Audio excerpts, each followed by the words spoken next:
Hello, everybody. Welcome to our webinar using structural equation modeling using partial least squares, SmartPLS. My name is Dr. Cihan Çobanoglu. I know that you're coming in. Sorry for a minute late.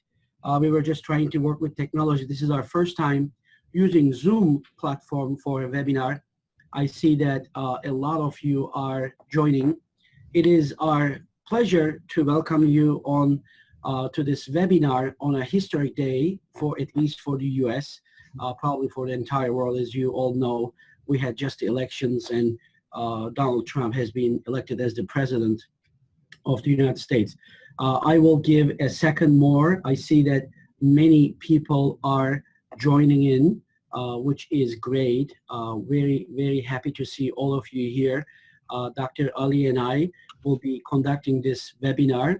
Hopefully you can see us also too, but as we start, I would like to go over a little bit housekeeping about the Zoom platform. Since you are here, you signed up successfully, and in your screen, either on the top or in the bottom, you should be able to see a control panel.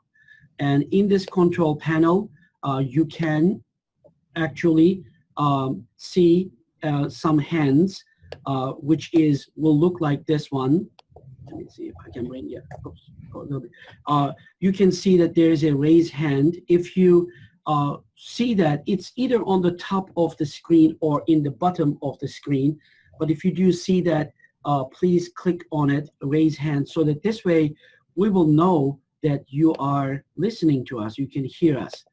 This way, perfect, that's wonderful. I see a lot of hands are going up, which is wonderful. Thank you so much for letting us know that you do hear us. This is great. So with that one, I am going to also tell you that in this particular panel, we have a way for you to ask questions. And here are the questions. Again, in the, oops, I go a little bit too fast. In this one, you will be able to see again in your control panel, when you bring your mouse to the top or the bottom of the screen, it just changes from people to people, but you'll be able to see questions and answers. Throughout this webinar, if you have any questions for us, for myself or Faizan, please feel free to type it here. From time to time, we are going to review them and make sure that we answer all these questions for you. I would like to thank the sponsors for this webinar. We have two sponsors. One is the Association of North America Higher Education International, and the other sponsor is the M3 Center for Hospital Technology Innovation at the University of South Florida, Sarasota-Manatee. So I, again, thank both of these sponsors for making this webinar possible. And also, I would like to introduce myself very quickly. My name is Dr. Cihan Çobanoglu. I am a McKibben Endowed Chair Professor and the Director of the M3 Center, which is sponsoring this organization. And also, I serve as the President of Association of North America Higher Education International. And also, joining me today in this webinar, Dr. Faizan Ali. I will let him introduce himself. Dr. Ali. Thank you, Dr. Cihan. Welcome, everybody. And considering the time zone we are in, good morning.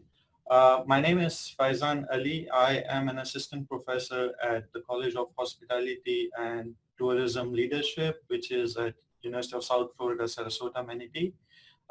Though I teach marketing, but my research interests are into research methods and structural equation modeling. And we thought to do this webinar to give you an introduction of this new software called SmartPLS. Thank you, Dr. Ali. And then I would like to also let you know that the ANI, the organization which is sponsoring this webinar, is organizing two different conferences. The first one you see on your screen, it's going to take place in 9 to 14 April on a cruise ship. Yeah, you did not hear wrong. Yes, the conference will be on a cruise ship. This is the it will be the fourth time that we are doing this on a cruise ship, even though it's going to be the 7th IBA conference. Dr. Ali and myself will be conducting this workshop on the at the IBA conference, during the IBA conference in the conference center, of course, during the IBA conference in April.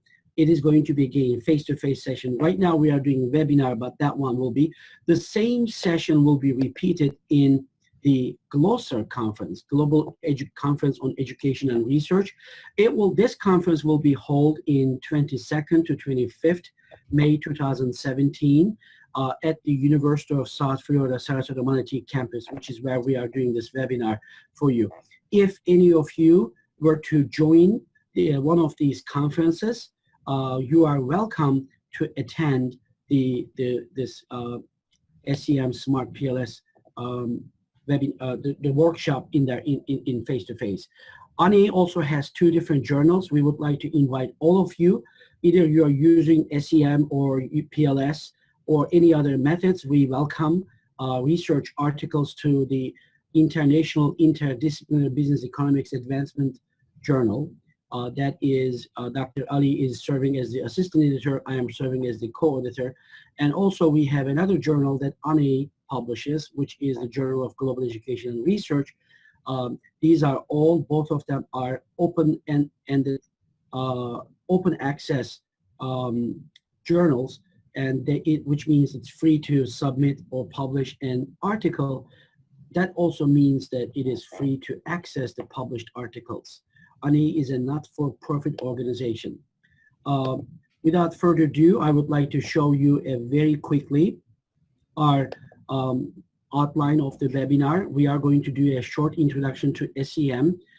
We are going to also talk about the usage of SEM in different disciplines, various methodological issues. We will talk about formative versus reflective constructs, and we'll be showing you some examples, modeling using PLS, partial least square model, and evaluation of measurement model, and evaluation of the structure model. This is going to pretty much give you a 30,000 view, 30,000 feet view of the statistical technique and the instrument, the software that we are going to use with this one.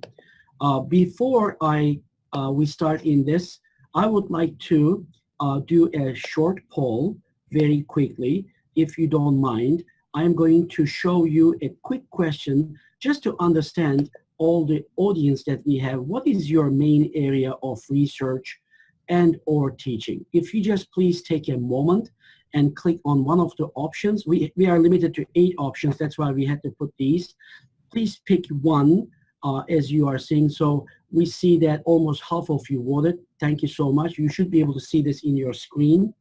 And please just click on it, whatever that your area of research and teaching. It could be different in some cases, but please pick one that you feel the closest to yourself. So almost everybody has voted. We have few people who didn't. We'll give another 2 or 3 more seconds, and then I will close the poll and I will show you the answers so that you also will have an idea about who is in the audience today, which is great attendance. So I'm going to share the results with you. As you can see here, 41% of the audience is hospitality tourism field. The 20% are in management and HR, and we have also the other areas represented in 12% in consumer behavior and marketing, which is wonderful. So thank you, and we would like to ask you one more question, one more poll question, if you don't mind. And this one is going to do with something to do with the quantitative statistical methods that you use in your research. If you please take a moment again and tell us which of, you can choose more than one in this one, multiple choices allowed because we know that you may use. Please click on, let's see, which method, statistical method, quantitative statistical method is used most by our audience here who are attending the webinar. Again, I see that about half of you, already more than half of you voted, which is wonderful. Please click on the statistical techniques that you have used before, and I will share the results with you in about 5 seconds. Wonderful. This is great. You are very active and interactive audience. We appreciate that. So I'm going to go ahead and stop the polling here. and then share the results with you. You can see that regression, 86% of our audience here today are using regression. Simple or multiple regression is one of the statistical methods, quantitative. 59% of you used SEM before, which is great. So hopefully some of you did use also PLS too, but we'll introduce that to you.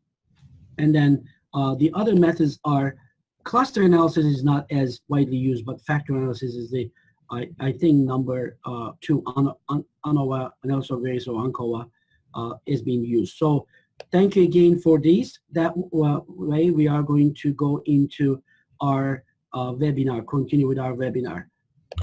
Okay, so just to start as an introduction, I think I go a little bit too fast here. Okay, with the first generation statistical methods, the general assumption is that the data are error-free. This is the main difference between the first generation statistical methods, which are multiple regression, logistic regression, 1 and 0, yes or no kind of questions, analysis of variance, cluster analysis, exploratory factor analysis, and multidimensional scaling. These are the regression-based approaches and only accounts for the observed variables. What that means is that you are not going to predict or see the ones that we don't observe.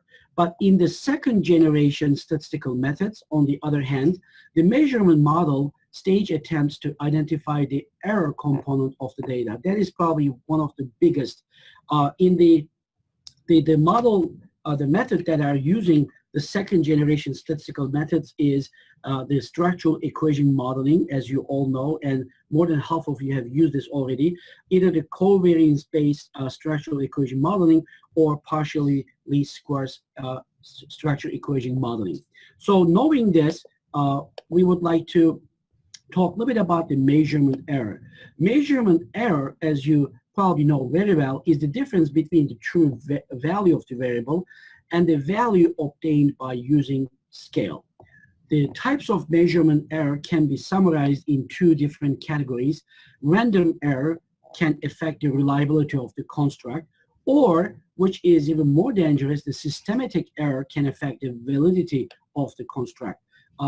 You can see that we have some references here, and some of the sources of this error could be the poorly worded questions in survey, which is the reliability impact, right? That's why we do the pilot studies, and to make sure that the questions that we ask are understood the same way by all participants. Another reason of the error could be the incorrect application of statistical methods, which we are going to talk a little bit about this one in this webinar. The other parts, and of course the misunderstanding of the scaling approach could be another reason, source of the error in this particular context. But we are going to focus on the incorrect application of the statistical methods. So let me go in here. Yep.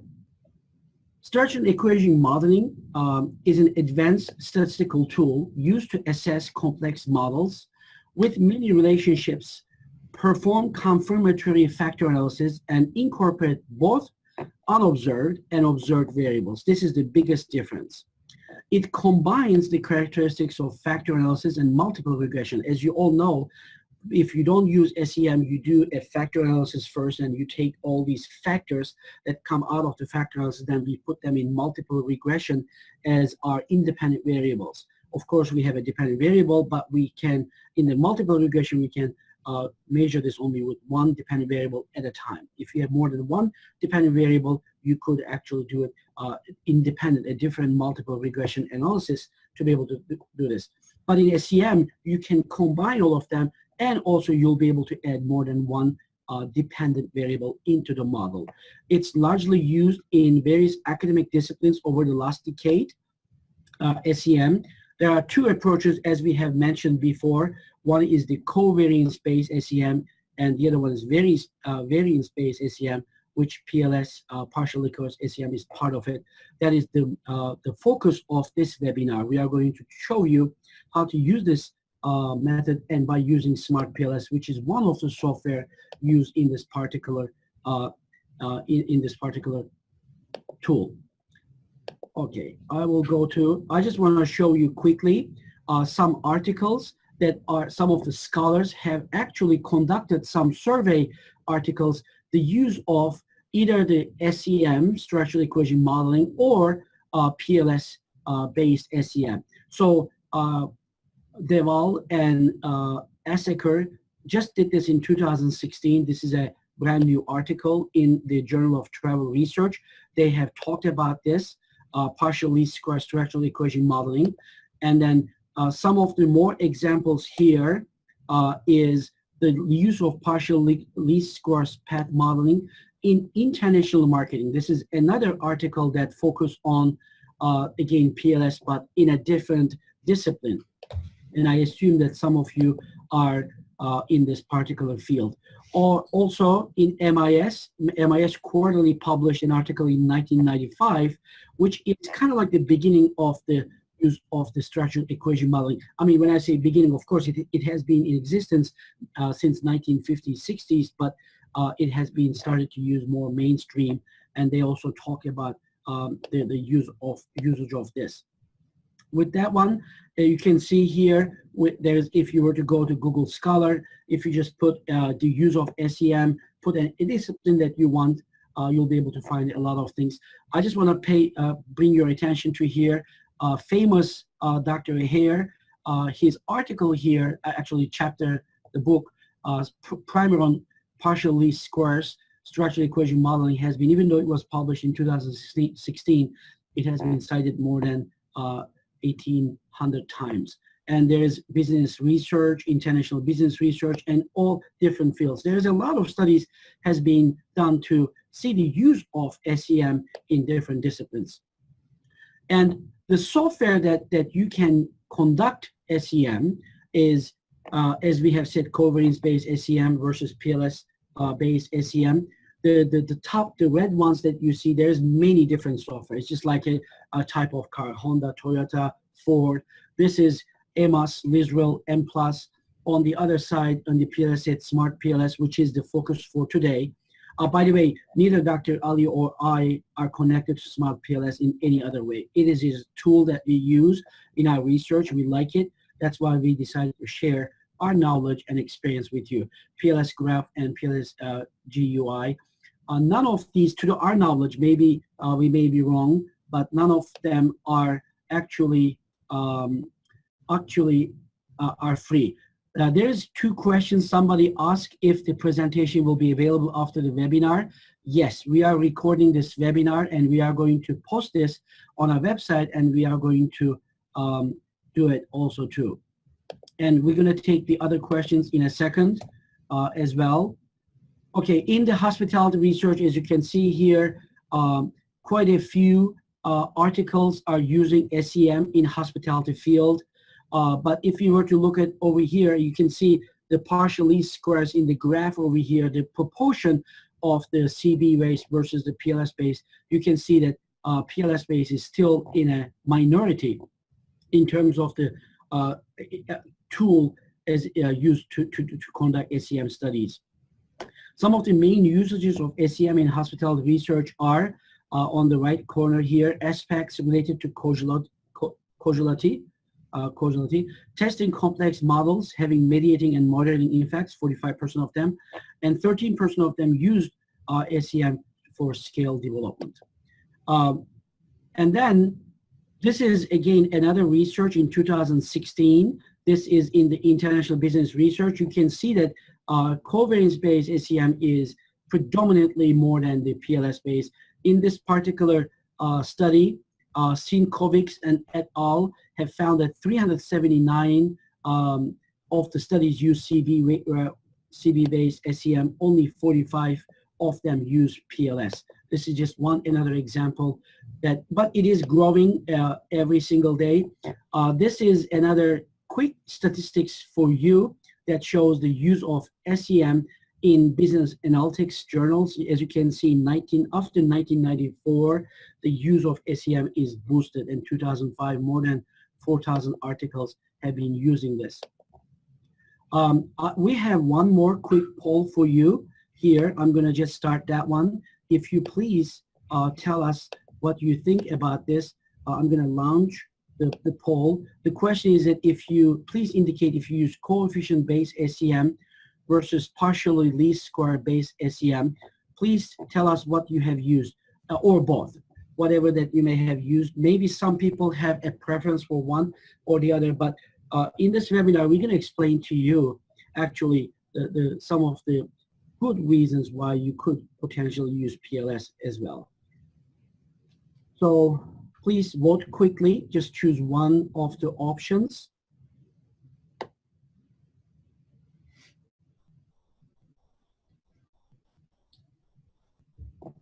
Wonderful. I'm going to give another second here.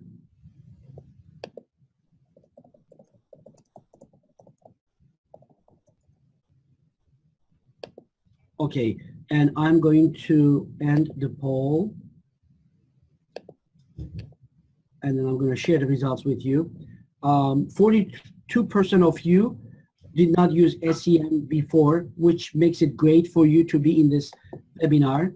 And 37% of you use covariance-based SEM. Only 6% of you use PLS-based, and 15% of you use both, which is great. Again, it makes a wonderful crowd for this webinar, and hopefully we'll be able to help those of you who did not use or before this one.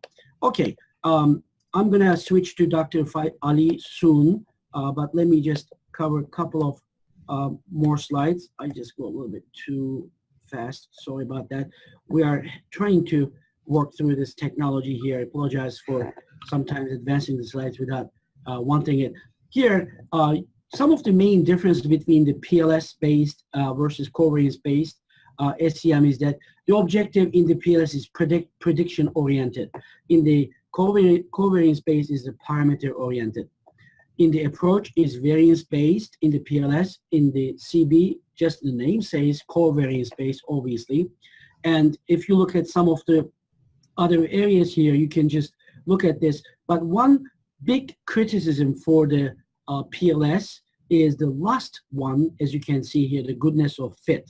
In this one, in this covariance-based, it is established. This is one of the things that I'm editor of multiple journals. I know that our reviewers, when they got an SEM, they want to see the goodness of fit metrics. This is how they immediately be able to evaluate the fit of the model. But in PLS, this is being developed and discussed. It's not there. Okay, now I would like to switch to Dr. Ali first to see if there's anything else he wants to add to this slide, and then carry on and show us how to use PLS with some examples and SmartPLS, the software. Dr. Ali? Thank you very much, Dr. Jihan. It was well done, like the initial parts and the introduction and everything. So all of the things in terms of introduction, you have covered them all. I just wanted to explain a few more things, like you were explaining about PLS and then SmartPLS. So I just want to clarify that PLS is an approach and SmartPLS is an instrument or an application to carry that approach. So again, we just want to clarify that neither me nor Dr. Jihan is affiliated to SmartPLS in any way. It's just one software we are using.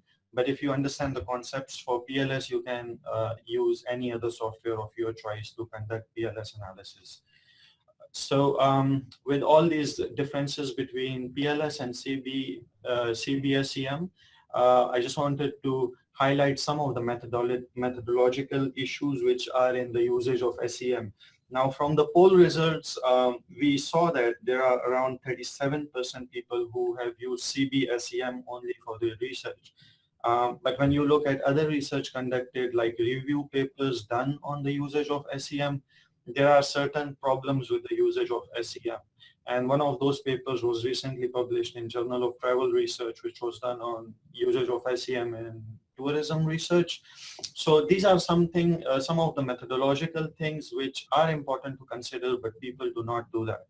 So first of all, it's about the sample size. So we have seen that many people have used CB-SEM, or I can also say that many people have used AMOS to do CB-SEM. Now, here's one other thing which I wanted to highlight, that in the literature, since many people have been using CB-SEM, they normally use SEM to portray CB-SEM, which is wrong because SEM has two approaches and PLS-SEM is equally as important as CB-SEM. Whenever you see most of the people say we have used SEM, you will see that majority of them are actually using CB-SEM, which is covariance-based SEM. So when we look at the usage of SEM, we see that since it's a covariance-based approach, it normally requires a larger sample size in order to have model fit statistics, acceptable model fit statistics. But people use SEM or CB-SEM without considering the sample size.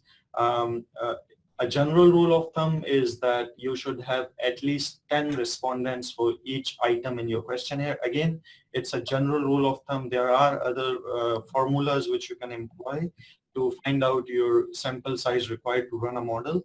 But for being an editor and assistant editor for a number of journals, we have realized that quite a lot of people these days use a sample size of like 200 to 300 respondents, and then their models are very complex, which result in problematic findings. So this is one issue which is normally ignored by the researchers. The second one is model complexity. Now, since AMOS is really sensitive to data or as a software, and people use AMOS to conduct covariance-based SEM, we have seen that sometimes they would use really complex models to be run based on CB-SEM. Again, the result is that you don't have proper findings, you don't have a good model fit, and you have to delete a lot of items. So this is another consideration. The third one is that you would have seen that sometimes when you are doing your research, like a research problem or your thesis or dissertation, normally we have one dependent variable or two dependent variables, and our research problem is revolving around prediction. So we just want to, for instance, if somebody is conducting a research on customer loyalty, so the research problem normally would be, we want to see what are the factors that determine customer loyalty. So in this case, your research problem is actually prediction based, and people use covariance-based SEM to find out the results for prediction-based modeling, which is again an error. And that's the error what Dr. Jihan was talking about in the start, that this error creates a lot of problems in our analysis. Whenever you have these prediction-based modeling models or prediction-based research questions, it's always recommended to use PLS, because PLS is a prediction-based analytical tool. Fourth, which is extremely important, is data normality. Now, CB-SEM or covariance-based SEM, it is a parametric data analytical tool, which means that you must have your data normally distributed in order to conduct your analysis. However, you can even do it by yourself. Like you can go to any of the journals you normally use to download papers or to read papers. You can do a normal survey. Just download 10 of the papers which are using SEM and see how many of them actually conduct and report data normality. You will see that hardly one or two of those 10 papers would be reporting data normality. Again, this is just an average. Based on my experience, in some fields you might find people who are doing it. And in fact, in our tourism, the top journal, which is Tourism Management, if you go to their website and if you look at the guide for authors or guide to authors, you will see that now they have made it mandatory that if you are using SEM, you should report and provide the statistics related to data normality. In some of the models with increasing quantitative analysis usage, we see that people are using formative constructs or single item constructs. We have seen that people have used these type of constructs while modeling in CB-SEM. Again, this is an error because an assumption for conducting CB-SEM is that since it's a covariance based, covariance means you should have at least two items in order to covary them. But still people use single item constructs to do CB-SEM, resulting in problematic findings. So that's another methodological issue which normally is ignored by the researchers who use CB-SEM. And the last one is weak theoretical support. Now we know that whenever you are doing your PhD or some groundbreaking research, you do not have a very strong theoretical support. And in that instance where you do not have a strong theoretical support, you cannot use covariance-based SEM, because covariance-based SEM is drawn based on a very strong theoretical support. So you can only run your analysis on CB-SEM if you have a strong theoretical justification. But if your research is exploratory in nature, or for instance, something which is very new, like let's say these days on sharing economy, there's not a lot of research being done. People are working on it these days, but not a lot of published research is there. In that type of case where you have weak theoretical support, you cannot use CB-SEM. People did it, but it again results in bad findings. So these are some methodological issues which are normally ignored while using SEM. And I wanted to highlight this because I'm going to introduce PLS as an alternate to these type of issues which people normally have. So PLS-SEM, it normally, as I said, it focuses on prediction of certain variables where you have these certain variables. All right, so it's again, there is no proper difference in PLS-SEM and CB-SEM in terms of the running the analysis, because it's both of them are approaches to SEM, so it's almost identical. It's just the philosophy and the algorithms on the back which are different. So PLS-SEM, just like CB-SEM, it has to have certain hypothesized relationships, and it tests those relationships, but the entire focus is on the explained variance of the dependent variable. And that simply means that if your research problem is to have to focus on R square in your model, which is your predicted variable, then you can use PLS, which is a very wonderful approach to SEM. Now, these gentlemen in the picture, these are the authors to this wonderful book, which is about PLS, SEM, and it's published in 2016. And you can imagine how good this book is, because even though it's published in 2016, they've already captured around 1900 citations. Now, SmartPLS was a software, as I said, which was developed by this German gentleman called Christian Ringel in 2005, and since then they have improved it considerably. If you guys know statistics, you know that Joseph here, one of the fathers of modern day multivariate analysis, data analysis, he has this quotation about SmartPLS, and he says that it's a revolutionary software which has the state-of-the-art methods and easy and very intuitive graphical user interface. And I'm going to show you, and you will love it, because my experience, I've been conducting these workshops, and I have not seen a single person who did not fall in love with the interface of SmartPLS. And that's the only reason why I also use it, because it's so good, it looks good, and it's so easy to conduct your SEM analysis with that. So now, yeah, this is one issue that whenever you are using PLS, there's a huge chance that you might be grilled by the reviewers or by the editors, or sometimes by even your examiners or committee members, that why have you been using PLS, or you might even get some very harsh comments from them. But fear not, because people who love PLS, they are working on them, and I just wanted to show you the presence of PLS-SEM into the literature. And you can see the first article published in 2011 cited more than 2,400 times. The second article cited 2,800 times and published in 2009. And all of them are like top journals. Those of you who know marketing, you know that how prestigious Journal of Academy of Marketing Science is. So we have all these papers being published in these top journals. In fact, there's a link. When you get these slides, you can go on this link and you can check one of the best journals for supply chain management and business is Long Range Planning, published by Alisphere. And if you go to the section where they have the most cited articles, you will see that they have top most cited articles, top 5 most cited articles, and all 5 of them are related to PLS in some way. And that shows that how important it is becoming to understand PLS-SEM.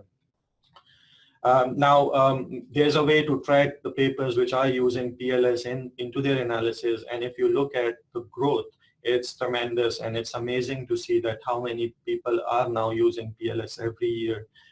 Again, for those of you who are in hospitality, I would say that it's not really good. It's really a low number of researchers who are using PLS, and I'm working on a on different papers to highlight the advantages of using PLS into hospitality and tourism research, but overall in marketing research or in international business or in some other fields like family business research, those type of things, you can see the numbers are like going really high in terms of PLS usage. Now, since, as I said, whenever you are using PLS, you should be aware that you might get grilled. That is why it's really important that you understand why you are using PLS, and there are justifications for using PLS. Again, when I'm explaining all these benefits, it does not mean that you should just go and start using PLS until and unless if you have justification for that usage. And this justification can be on different type of levels. So the first level, as I said, like when you start your research, it would be your research problem or your research question. So let's say if your research problem is related to research predicted variables, right? So if your primary objective is prediction and explanation of target constructs, you should not think about anything else. You should just pick up PLS and start using it. Secondly, if you have smaller sample sizes, we know in instances like data collection is expensive, it's hectic, it requires a lot of effort. And even if you have a large data set, sometimes it's so problematic that you have to delete a lot of things from your data set, which results in a smaller usable sample at the end of the day. Now, when you have those type of scenarios, you can go with PLS. Remember, I'm not saying that you should just collect a smaller sample size to go and conduct research on PLS. Try to collect a larger data sample. It's completely okay. PLS produces good results with larger sample sizes. But in case where you have a smaller sample size, PLS produces a very good result as compared to covariance-based SEM. So that works very well. The third is complex models. Now, a rule of thumb for CB-SEM and AMOS basically is that it works very well if you have a number of constructs from somewhere 3 to 7. So if your model have like 3, 4, 5, 6, or 7 variables, you are good to go with AMOS. But if you have more than that, or let's say if you have multiple mediation or moderated mediation, or multiple DVs or multiple IVs, stuff like that, which really complicates your model, then AMOS will really be sensitive to that model, and you might not get model fit statistics. In that case, PLS again is a wonderful choice to go with. And when we go to do these practical examples, you will realize that how easy it is to model on PLS and to run those models. Now, PLS is a non-parametric research analytical tool. So if your data is not normal, you can go with PLS. Again, if you have any questions related to these things, you can put your questions. We'll see. As soon as I'm done with this, we'll try to answer your questions in order to clarify any confusions that you might have. When I'm talking about normality, we talk about in social sciences, it's hardly possible to get a normally distributed data set. I have been asked by people that even you have non-normal data, you can standardize that data to make it normal. But my answer to all those is that that is sort of data tampering, because you are doing some sort of stuff to that data to make it normal. And that's sort of tampering the data. That's my approach towards it. Again, there are people who would be against this approach, and there are people who would be for this approach. And I don't want to go into that discussion considering the limited time, of course. But if somehow you can reach me through email, I will be glad to answer your questions again.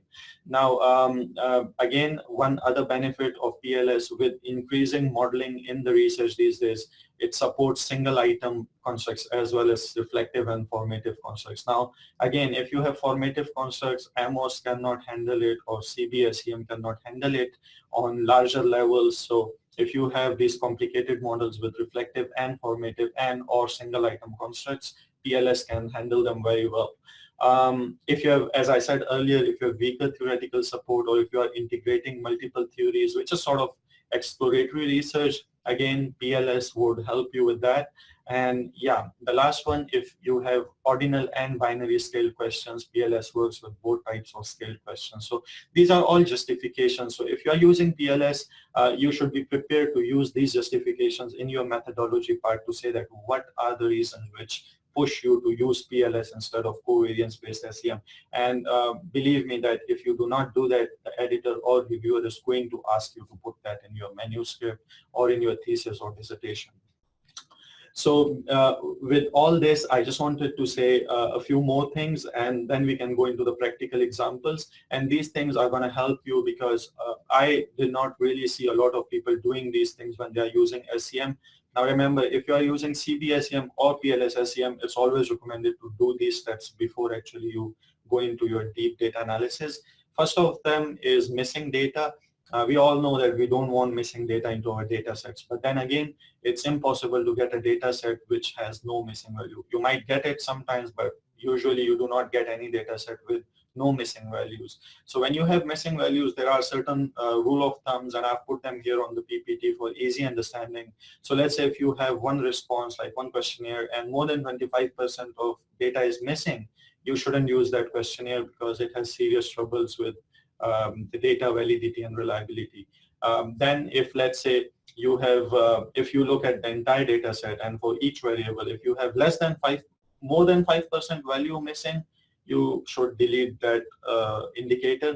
If not, let's say if you have less than 5% values missing in any of the variable, of course you shouldn't delete that, but then you have to fill in some those missing data points, because if you are using PLS, you should PLS does not accept any missing data points. So let's say if you have any missing data points in your data set, there are three ways to do it. One of them is use the midpoint of the scale. So let's say if you're using a 5-point Likert scale, you can put either 2 or 3 in all those missing data points. That's the midpoint of your scale. So it's just to make sure that you are not skewing the data in any way. The other one is mean of the respondent. So let's say if there is some missing data points, you take the mean of the entire questionnaire, like the entire variable, and you put that mean value into the missing data points. And the third one is expectation maximization. This is a statistical method which can be done with SPSS, and I'm not going to go into that because that's a separate analytical tool. We'll look into that. I mean, you can look into that if you go to YouTube. There are a bundle of videos explaining how to conduct expectation maximization. Now, there's also cases where people do not respond to the entire construct. So let's say if you have a construct called customer satisfaction and you have 3 or 4 different questions to get data for customer satisfaction, and if somebody didn't answer all of them, obviously you do not have data for that construct, so you have to delete that construct. That's the way it is to be done. And another thing which is really important, and in statistical term we call it unengaged responses, and that's where you give somebody a questionnaire and without reading they just take 3, 3, 3, 3, 3 or 4, 4, 4 for everything. So those are suspicious response patterns. So if you have those type of things, you have to remove those responses. And I'm saying this because it's getting increasingly important to clean up your data before actually using that data for analyzing it further. And the second thing which is really important is data normality. Again, I said if you are using CB-SEM, it's a must to do data normality analysis and actually report that in your manuscript.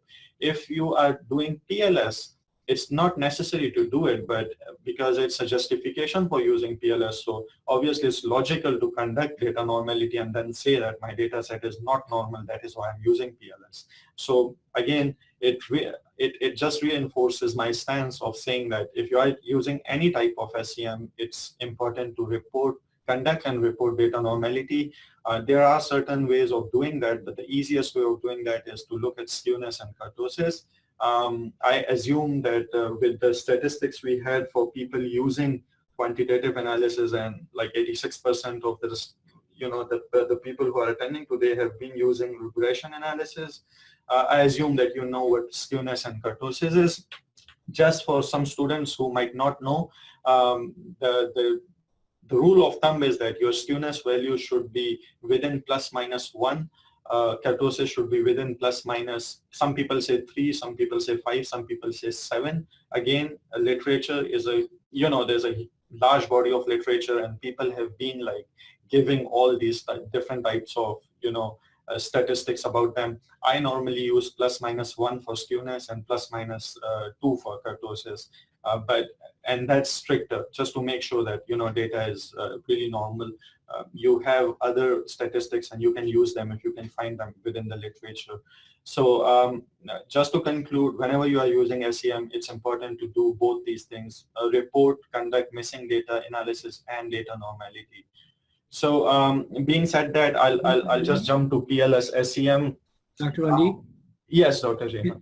Can I just jump in for a second? There are a couple of questions Yep. that I would like to take the time to make sure that our audience get the answers. Several people asked me if we are going to make the presentation available after the webinar. We will be happy to do that. When we email you, not only we're going to email you the link, which is going to be at the end of this also presentation, but also give you the slides that we are using in this one. Okay. And one person asked about, will you talk about covariance-based SEM in the future? This is something that we can definitely discuss with Dr. Ali, and we'll be happy to try to do a webinar on that one. And there's another question, Dr. Ali, maybe you can address this one. What is the difference among SEM, vector autoregressive model, and VEC? Sorry, I didn't get you. Your voice is cutting off. So you said, what's the difference between SEM? What is the difference among SEM, comma, vector autoregressive model? Okay.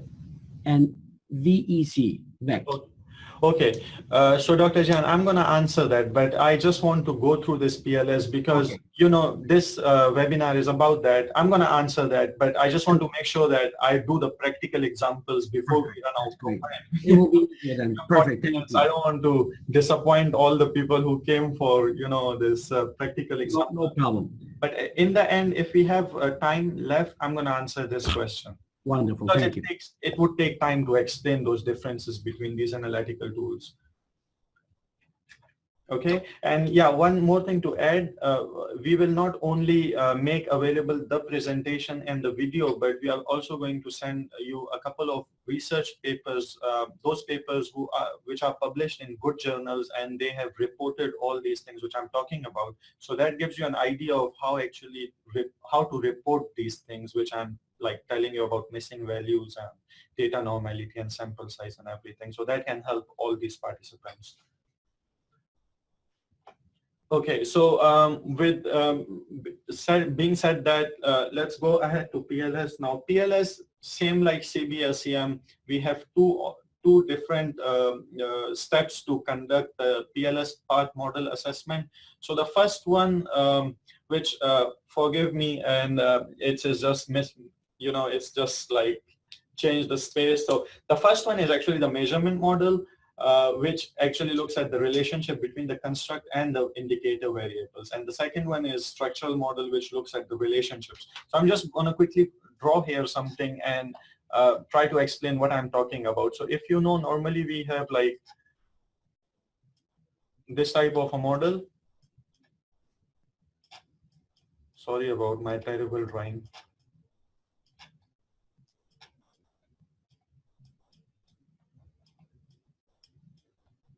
So let's say if we have this as satisfaction,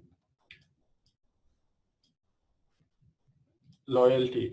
So yeah, I'm again sorry about my terrible drawing, but we don't have really advanced technology to do these type of things. So let's say if we have this model which talks about relationship between satisfaction and loyalty. So for satisfaction, obviously we'll have 3 questions in the questionnaire. For loyalty, we'll have different questions in the questionnaire, and that's our data, right?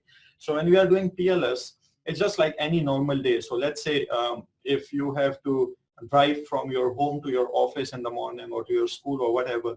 So before you start the car, you actually look if all the tires are okay, if you have enough fuel in the car, if the car starts. Only if all those things are okay, then you drive from your house to your office or your workplace or wherever you are going. It's the same thing here. So whenever we have this model, our main goal is to look or test the hypothesis between the variables. So in this case, let's say we have to test the hypothesis between satisfaction and loyalty, right? Before we test this hypothesis, we need to make sure that satisfaction and loyalty are both valid and reliable. And how we do that? We do that by we do it by checking how good are our measurement items and how well did people answer those questions in the questionnaire. So statistically, when we are checking this variable and the items, that's our measurement model, because we are talking about the measurement scales here, right? And once everything is okay on this level, then we go to the next level, which is looking at the relationship between variables, which is your hypothesis.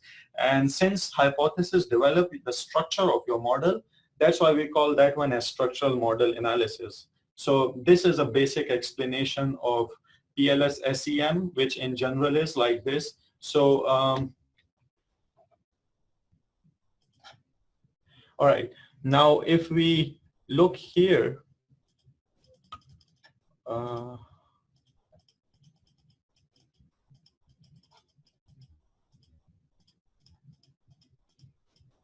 right.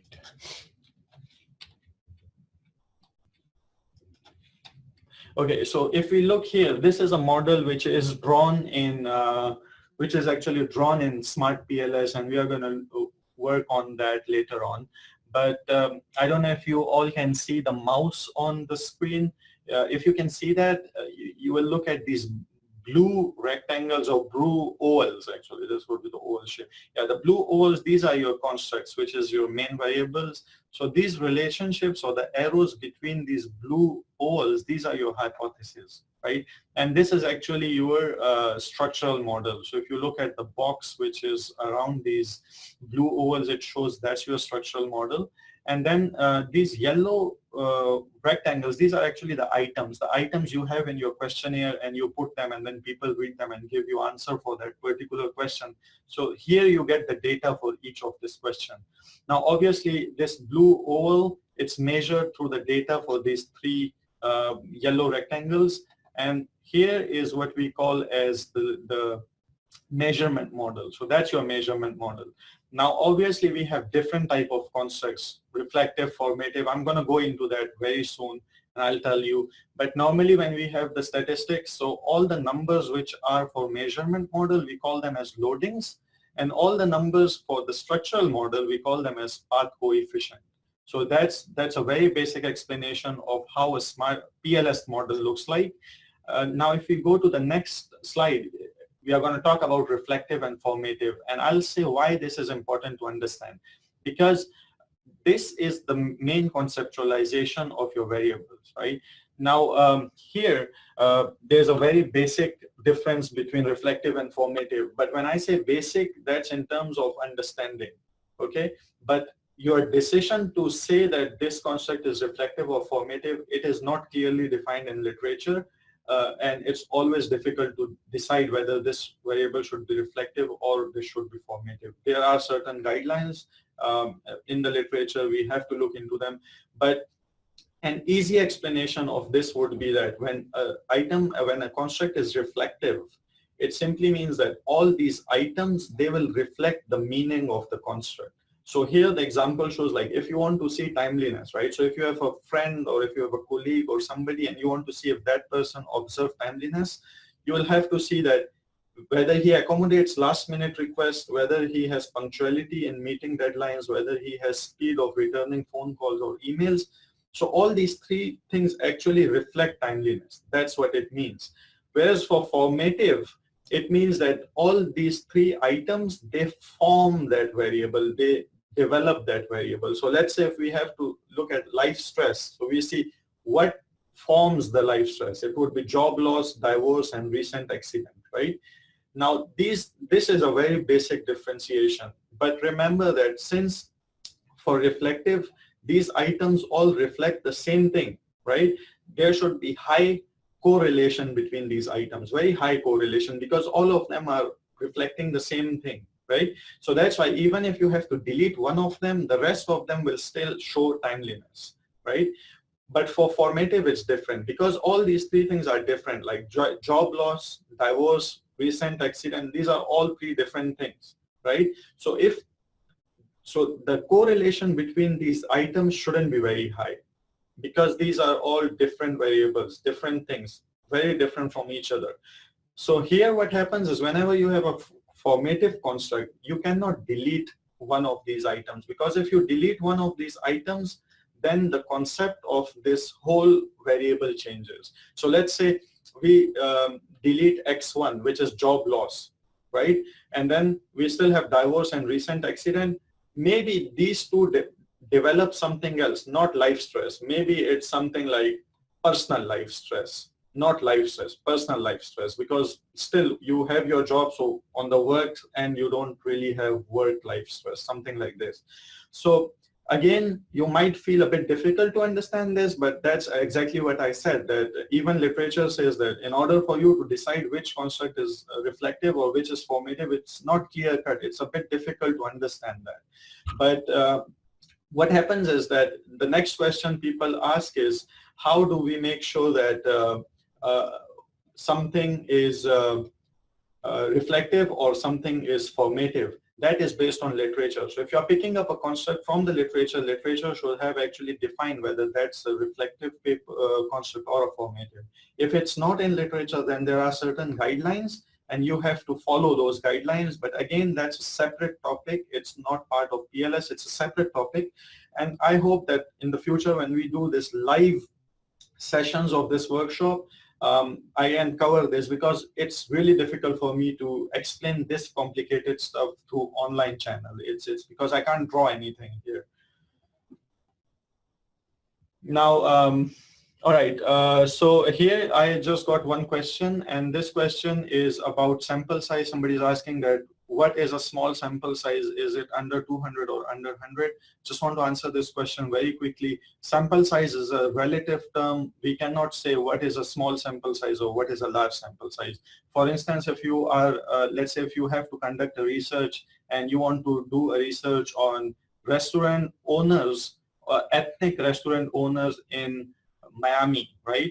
So maybe 200 is a large sample because you might not have that much restaurant owners. Maybe you have 500, maybe you have 600. So in that case, 200 is a large sample size. But let's say if you want to conduct a research on user satisfaction of iPhone users in Miami, then 200 is a very, very small sample size because you have a very large population.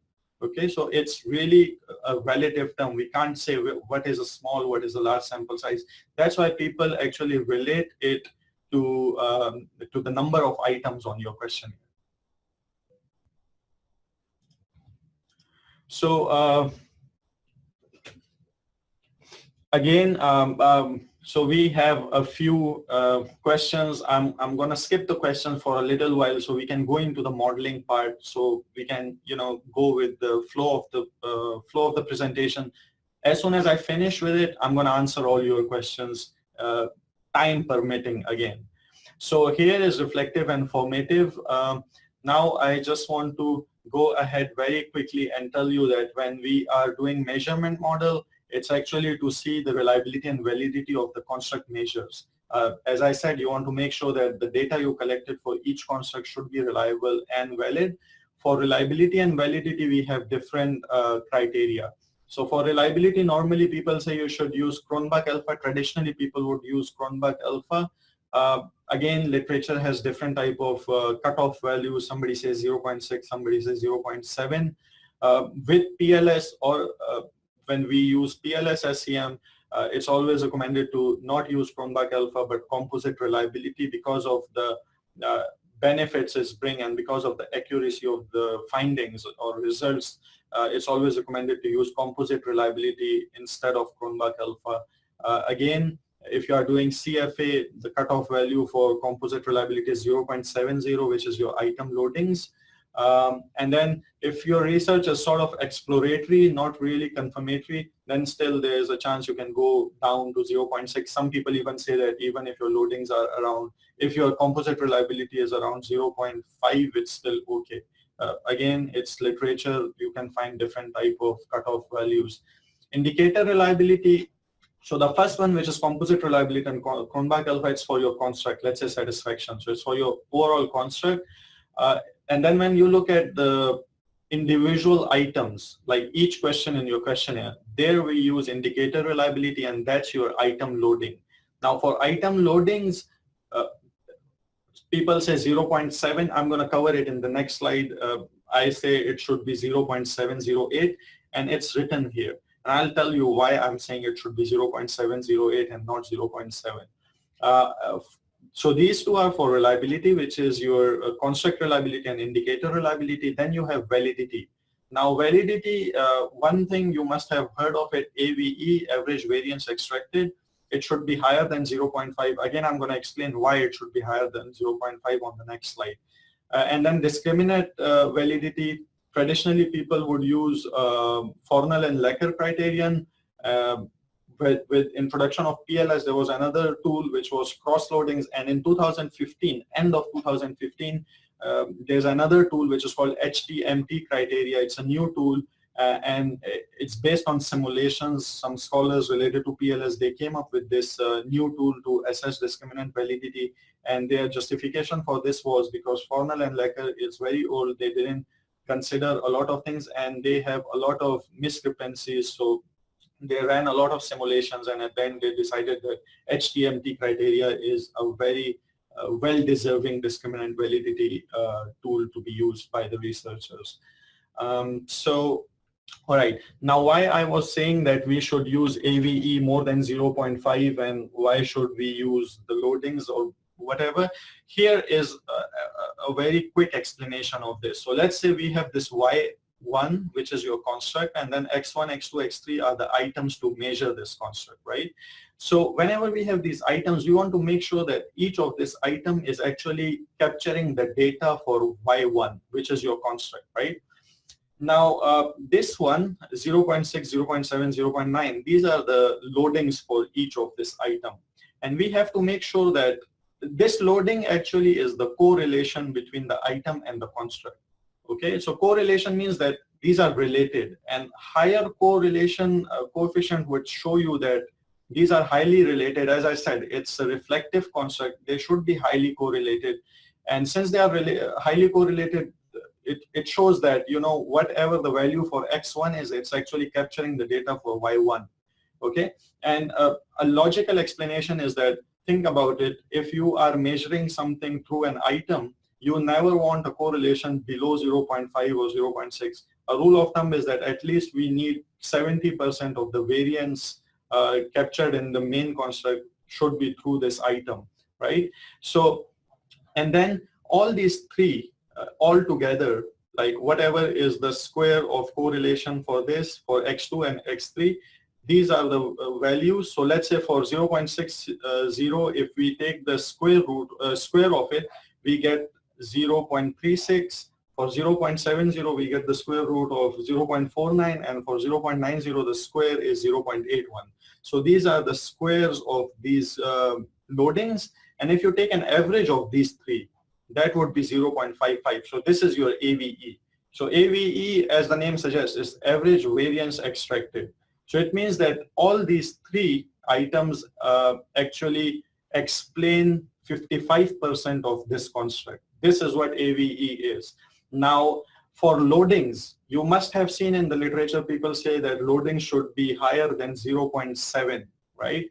The problem with that is that if your loading is 0.7 and then you take a square of it, then you get a value of 0.49. So assume if you have loading for X1, X2, and X3, for all three, if you have a loading of 0.70, which according to literature is okay.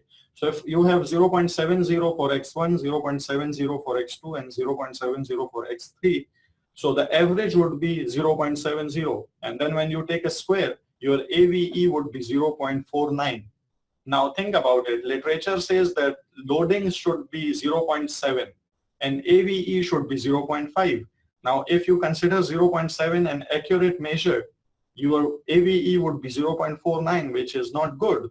So that is why I have mentioned here that your indicator reliability should be higher than 0.708, because if you take a square of 0.708, it would be exactly 0.5, which is your AVE. So sometimes in literature there are these problems. Now when I say your loading should be higher than 0.708, it does not mean that all of them have to be, because in some cases the loadings for X3 might be 0.9 or 0.8, so that covers up that small difference. Okay, but in case where your loadings are all below 0.7, 0.708, in that case your AVE would not be higher than 0.5. So that is one thing you need to make sure about. This is how the discriminant validity table looks like. It's normally a correlation table, right? A correlation table, and then we have the AVE value which goes on the top. We take a square root of AVE, it should be higher than all these other values in that row and in that column. That's how it is. Now, sometimes if you have a single item construct, you cannot take a square root of single item construct, because if it's a single item construct, you do not have average variance extracted. Average is always for more than one thing. So if you have a construct with one item, whatever that loading is, that would be your AVE. So that's why I have mentioned here single item construct and not AVE. And if you have formative, again, for formative, as I said, there's no correlation between formative constructs, formative items. That is why you do not have AVE, and that is why I have mentioned here formative instead of AVE. So this is how your discriminant validity should look like. In PLS, there's another aspect which is called cross loadings. And if you look here on the top, ATTR, COMP, these are all different variables. And on this other side, like on your vertical line, you can see ATTR1, ATTR2, ATTR3. These are the items for each of this construct. So what the whole thing here is that these three items like ATTR1, 2, and 3, the loadings for these three should be higher than all the other numbers in this row or in this column. This simply means that these three items only load on this variable. So this shows that it's discriminant, it's fulfilling discriminant validity. Okay, so I covered this thing. I'm going to go into SmartPLS interface now and show you how can we model this very fast. And you will get an idea of how the interface looks like. So here I have this one model that's about supply chain management. And this model simply shows that if you have different variables such as like the usage of information technology tools, if you have commitment and if you have trust, you will do the sharing of information. And if you share information, your manufacturing performance will increase. So this is what this model simply means. So if I go into, if I go into SmartPLS, I am going to show you how to do all this.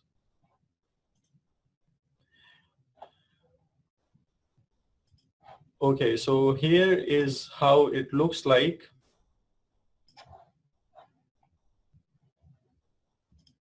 So this is the interface for SmartPLS.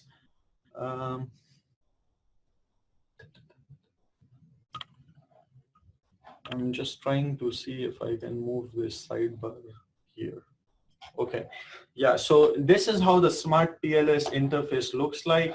I'm going to start it from scratch so that you know how can we use all these things.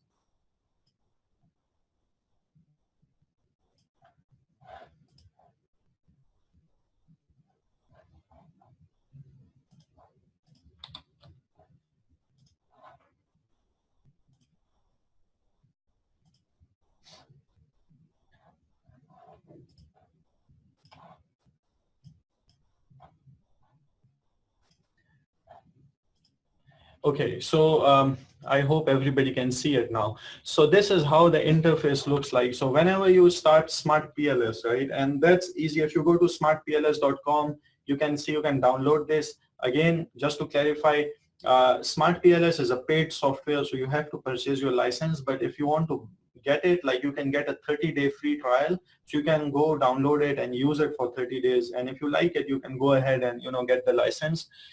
For academics, faculty, or students, you can also get a 50% discount, which is all on the website, so you can look into that. But once you install it and you turn on the SmartPLS application, this is how this interface looks like. So the first one here, if you look at this, this is your project explorer, and you can see all your projects here. Okay, whatever projects you develop, it would be here.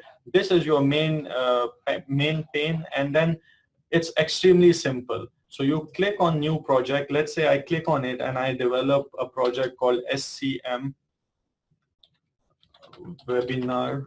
So I turn it on, and then if you look here in Project Explorer, here I got something called SEM webinar, which is my new project I just developed. And if you look, here is a red error mark in this, which simply means that there's something wrong now. And what's wrong is it says by itself double click to import data. So you have to import data by double clicking it. So once you double click it, obviously it's going to bring you into your Windows File Explorer to pick up a data file and put it in. Now remember that whenever you are importing data, you cannot import a SPSS file or any other type of file into SmartPLS. It always picks up a CSV format, which is in Excel. So if you have a data file in SPSS, you can save as, go to file, save as CSV. If you have an Excel data file still, you can go to save as, and then you can see a CSV extension in the file saving types, and you can save it as CSV, and that's how it can save. Once you save it as CSV, and you can look at here, all these files are saved as comma separated values, which is CSV, and you can pick up something from here to go ahead with it. So let me just go to, so here is SCM. So I'm gonna take this one, it's imported. So now once I imported it, you can see in this Project Explorer that red error term is gone, which means that you do not have any problem now. Now, what they did in this new version of SmartPLS is they made it really, really easy for people. So once you have it, you can see all the things here, what I was talking about. So here you can see a column for missing values. So you can see there's no missing values, 0, 0, 0, because it's a clean data file. We have cleaned it up. And you can see all the variables in this data. You can see the mean, median, minimum, maximum, all these things. But what's very interesting here is that they've also included kurtosis and skewness, where you can see that if your data is normally distributed or not normally distributed. So you can see all those things here, which is very, very good thing to be providing here. Like you don't have to go to SPSS to all those things. You can do them right here in SPS SmartPLS. So here, once you look at your data, it looks clean, it looks good, fine. You just close this tab. It's done. We are done with the data. It's good. But now we come back to Project Explorer, and you can see here under SCM webinar, we have two things. So one is this SCM 116 records, which shows your data file. So if you click on this, you can go back again to the same data view which we had.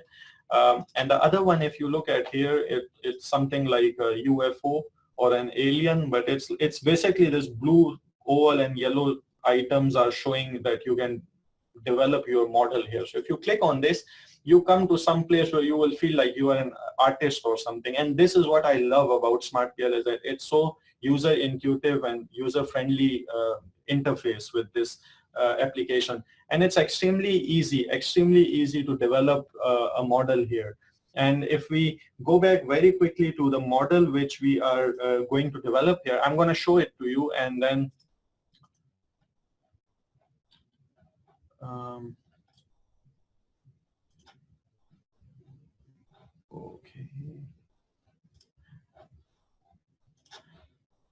okay, so here is a model which I'm going to make. If anybody wants, you can take a picture of it so that when I'm making it, you don't lose your sight of this model. But it's extremely easy. You can see there are a few ovals and some stuff. So I'm going to make this model really, really quick on SmartPLS, and I'll show you how you can also make it.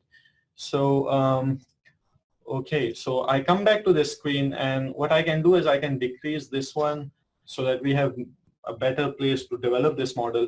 Very easy. You don't have many things here like, you know, Adobe Photoshop or anything. It's very easy. You have select, zoom in, zoom out. You have latent variable, connect, and that's it. There are some other things, but those are, we are going to talk about them later. Right now, in that model, we had 5 variables. So I'm going to click on latent variable, and then I just click 5 times here. So I have 5 variables, right? So I get the select tool. I can make them in line to make them look beautiful. If you want, you can even make it even better. And how you can do it is by clicking on grid here on this side. So you have the grid. I mean, if you are really particular about making things in line and really in line, then you can use grid. If you don't want to use grid, you can use snap. And then what Snap does is it brings this blue line just to make sure that you are in line. So again, it's making it really easy to develop your models very beautifully. Those of you who have used MOS, when I was using MOS, I was really upset with the user interface, and it's really difficult. So now what we do is we quickly rename these models. You right click, you go to rename, you rename them. Let's say it was ITUs, and then it was commitment,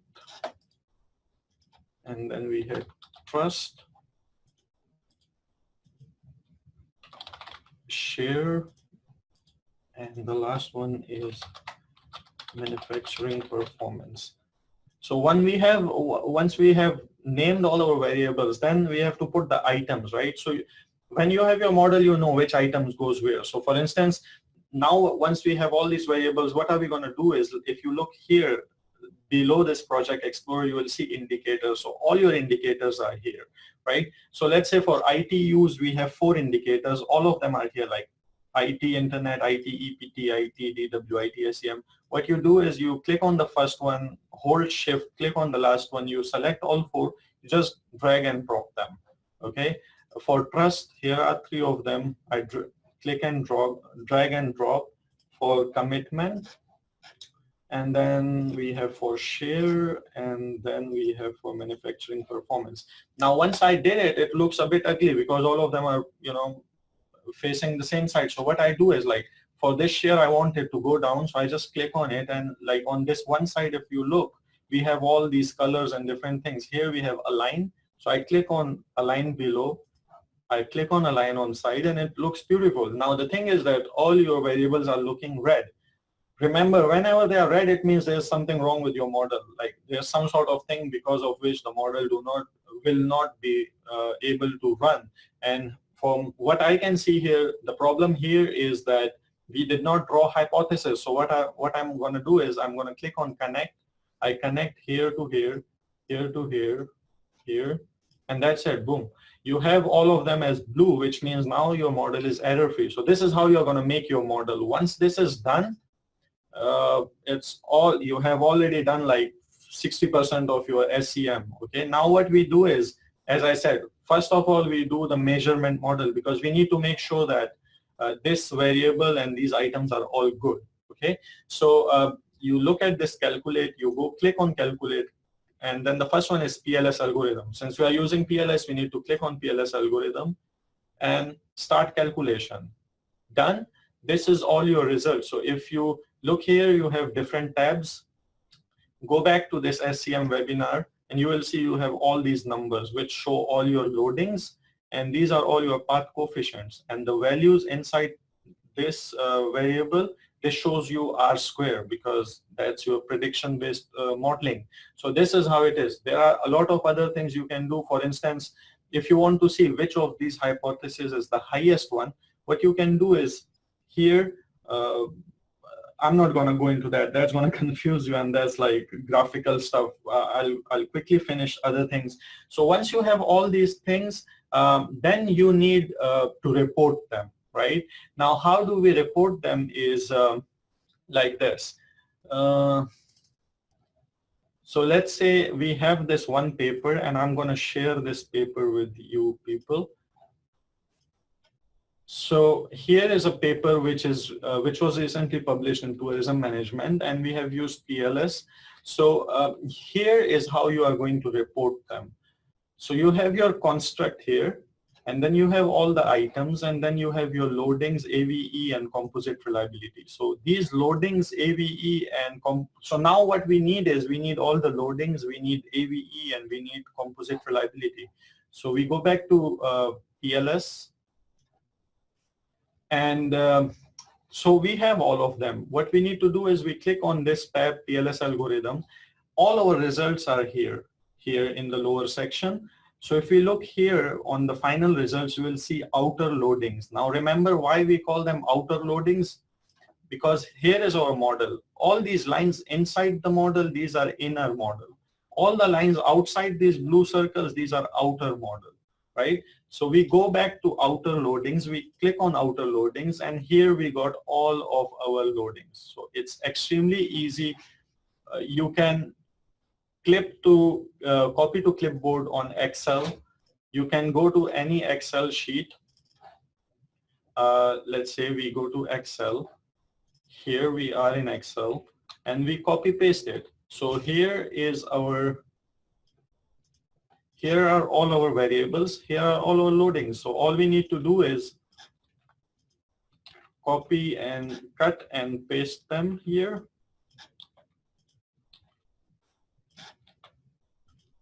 So here we are.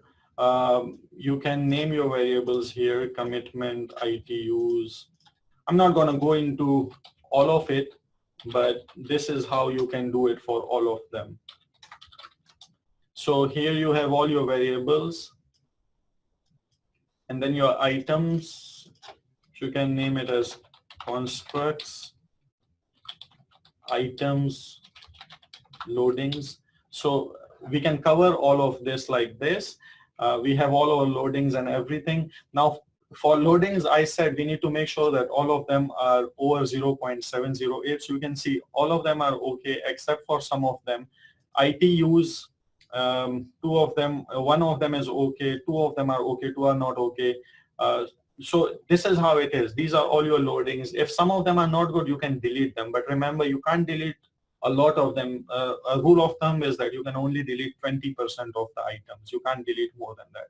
So these are your loadings. For other stuff, what we can do is okay. Once we have loadings, the second thing we have AVE and composite reliability. Again, here below, like in this part, you can see here, you will find other things such as discriminant validity, construct reliability and validity. So we talked about it. We go to construct reliability and validity, and we can look at here, we have Cronbach alpha here, Cronbach alpha, and then we have composite reliability, and then we have AVE. So we pick up all these values. You can pick up all these values, and then we can go back to our paper, and you can report all these values, AVE, and composite reliability. So you report them like this. The next stage, what we talked about, is whenever you are doing SEM, discriminant validity, which is your correlation table, and then the square of AVE should be higher. The square root of AVE should be higher than all the coefficient of correlations. SmartPLS does it easy again for you. You don't have to do any calculations. If you go back to SmartPLS, here is the indicator. You click on this discriminant validity here, you click on it, and here is your table. So all you need to do is just copy this table and paste it in Excel. And here you are with all your variables on both the sides. You just have to do one thing, and that thing is to make these values bold, which shows that these values are higher than all the other values. So this is your discriminant validity. Now, once you are done with discriminant validity, in the paper, we can see that once it's done, then we have our structural model or our hypothesis testing. Again, extremely simple. We come back to this model. We are done with measurement model, but for structural model, again, as I said, this is a non-parametric test. So what we do is we use bootstrapping method. What is bootstrapping method? That's again deep in statistics. I'm not going to explain what it is, but I'm just going to show you how you can do that. So you again click on calculate, just like PLS algorithm, and you will see here bootstrapping. If you click on bootstrapping and you start calculating, so it's going to take 5-6 seconds. Once you did it, here you get your table. The first screen, you get this table, you copy it, you paste it on, let's say, Excel. Once you paste it on Excel, what you need to do is just keep the first column and the last two columns. So you delete these two columns from here, you get them. So the first one is actually your coefficient. The second one is your p-value, and the third one is your p-value or significance value. So if you look at the first column, you will see the hypothesis, which is commitment effect of commitment on sharing, ITUs on sharing, sharing on manufacturing performance, and trust on sharing. So these are all your path coefficients. You can see all of them are okay except for the last one, which is a negative value.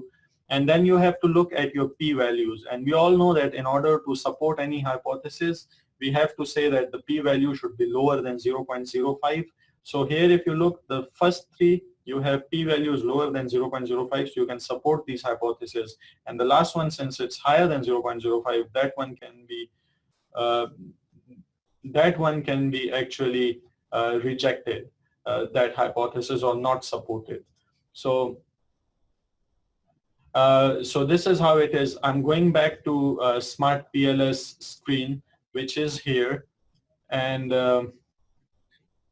so this is a very basic example of how you can do these things. We are short of time, so I cannot show you more stuff because we have just a couple of minutes left. So except for these things, one other thing which you have to report in structural model, that's your R square. And since we talked that PLS is a predictive or prediction-based SEM method, so again, in these findings here in lower end, you click on R square and you will see that you have only, if you,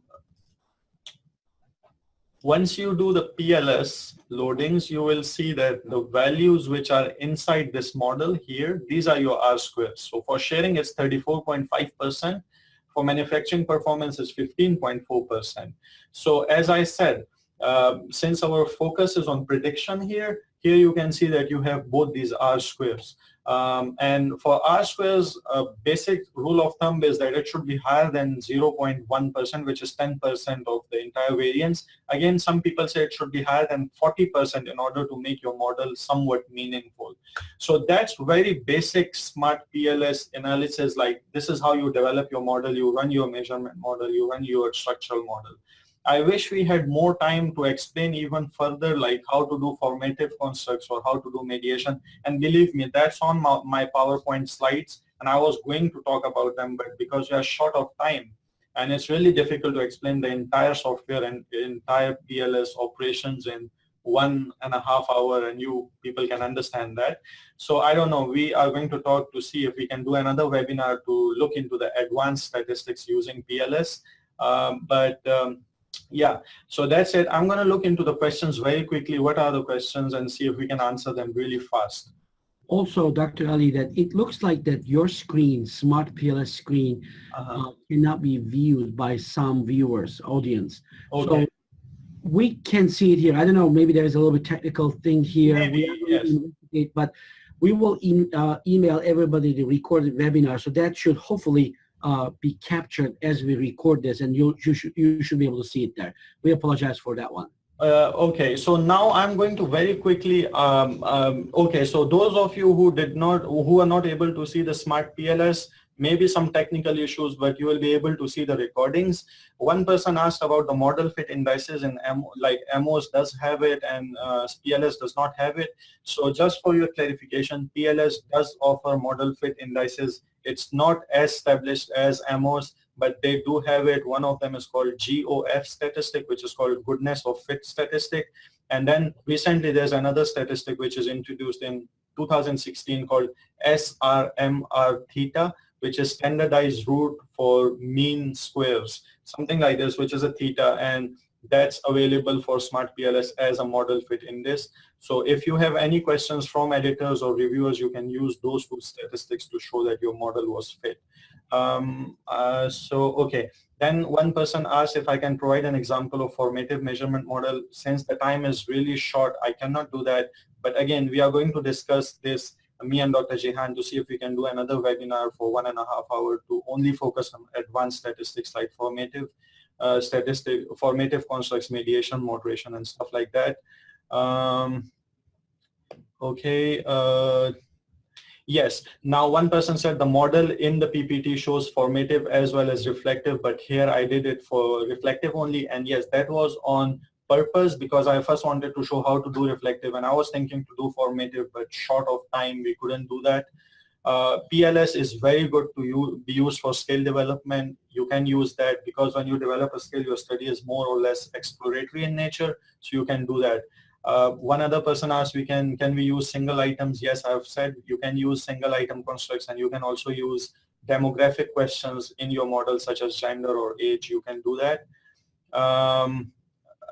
Okay. Somebody asked about if PLS can be used, SmartPLS in a Mac. Yeah, I was just looking at that. Yes, you can use that on Mac, and SmartPLS have a wonderful, wonderful responsive customer care team. So if you have any problem while you are using it, you can always message them and they'll get back to you within 24 hours. My experience is that. Another question here, can you add single items such as gender or age? Yes, we can add single item constructs, gender, age, and that's one justification for using PLS. So you can do that. All right, and what else? Yes, again, one person asked, is 10% sample of the population recommended?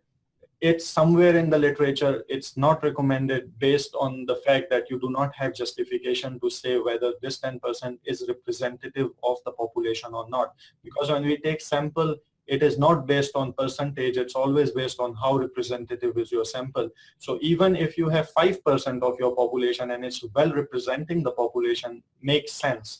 But even if you have like 50% of your population as the sample, but it's half of the 50% is not representing the whole population, it won't make any sense. How to conduct CFA using PLS? So the item loadings I showed just now, how to record the item loadings, that was CFA, and that's how you can use CFA using PLS. Yes, you can use this approach for longitudinal studies. Okay, and then the last question, which was the difference among SEM, vector autoregressive model, and VEC. I would say if you can provide your email address, I'm going to email you in detail on all these differences, because we have we do have that. We know who asked that question. Yeah, so I'm going to email you with your answers, and if you want, you can email me back with if you have any questions. For all the other respondents, if you have any questions about anything related to PLS, please do send email to me or to Dr. Jihan, and we'll make sure that we reply. Can you please bring our the PowerPoint, the contact information is there as the okay, yes, sure. And somebody asked if we can get the PPT, somebody joined late. We will email that shortly to you along with the recorded one. But if we go into the last slide here, we have our contact information. And this is the website address there, conference.ane.org/webinar. Maybe in a few hours that we'll be able to put all these materials here. Like Dr. Ali mentioned, there are some articles that we also recommend you to read. We will also put the links there as well. So you will be able to get all of them. His email and my email address is there. Feel free to email to us. We got a lot of thank you. I just want to add one more thing, sorry, Dr. Jehan, before we hung up, and that's SmartPLS has two versions. One was SmartPLS version 2, which is free of cost. You can download it. It's free, completely free. You don't have to pay anything. But again, it's not. It's very user friendly, but it's not like SmartPLS 3. You can't see a lot of stuff which SmartPLS 3 does. And then again, there's no support available for that version. So if you want to just use it, you can even download SmartPLS version 2. You can use that. But SmartPLS 3, it has a lot of functionality, but you have to pay for that. And you can also check with your university. Sometimes universities have the licenses. Sometimes even other colleges have the licenses. So you can use them on your campus as well. Somebody asked, is SmartPLS the best software for PLS-SEM? For now, yes, because of its user interface and ease of running the analysis. It's one, I won't say it's the best because it's again a sweeping statement. My experience and a lot of other experts who are really expert in statistics, they all feel that SmartPLS is a breakthrough in modeling, in structural equation modeling. Dr. Ali, thank you so much. You have done a wonderful, great webinar. I also would like to thank all of you who have joined today. Unfortunately, our license was 100 people. I know that we maxed that out today. Hopefully, those of you who couldn't attend will be able to send this recording to you. Thanks again. We'll be able to get back, and thank you to all who are texting us great thanks messages. We appreciate it. So have a wonderful day, afternoon, night, depending on where you are. Hopefully, we'll see you in future webinars later again from the Association of North America Higher Education International.